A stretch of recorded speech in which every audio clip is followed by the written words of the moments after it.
6:30 AM nang pumunta ako ng school and then naglakad-lakad na nga ako papunta dito dahil as I have mentioned that my school is just walking distance from my boarding house. And at 6:40 AM ay nakarating na ako ng school. I greeted the guard and then I do the biometrics. And then when I got into the room that I am staying at ay kinuha ko na ang aking laptop dahil nag-encode ako ng mga quizzes ng mga bata. And then, before I go to my class, ay nagsusulat muna ako sa aking journal dahil binabalikan ko siya kung ano yung mga magandang nangyari sa akin everyday so that I can be more inspired to teach and to live also.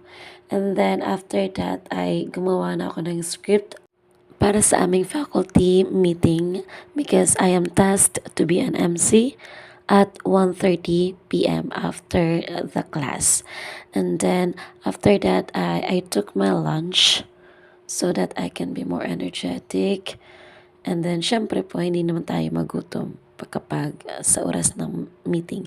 And then, syempre, nag-ayos naman tayo para naman maging presentable tayo sa harapan ng aking mga colleague at ng mga NTP and the principal, syempre. And then before that meeting kasi with our principal ay may meeting muna kami sa aming PSTS. So syempre, dapat presentable din tayo pag umarap sa kanila. Hindi lang presentable pag umarap sa mga estudyante. Syempre, mas importante din po na maging presentable tayo kapag haharap sa ating mga bosses. And then, habang nag-ayos nga ay nagkukwentuhan kami ni Ma'am Tin. And then, yan, at 1:30 PM ay nagsimula na nga ang aming meeting. And then, nagsalita na ako kung ano yung mga preliminaries before doon sa meeting proper.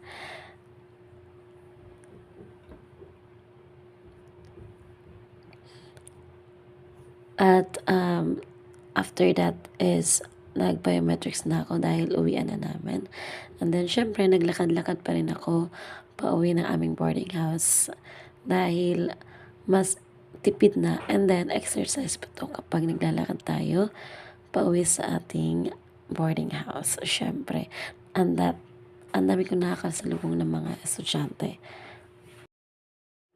Dahil mga naglalaro naman sila sa labas ng aming bahay and then nakauwi na nga ako at natapos na naman ang isang araw ng inyong manay. Yun lamang po. Bye!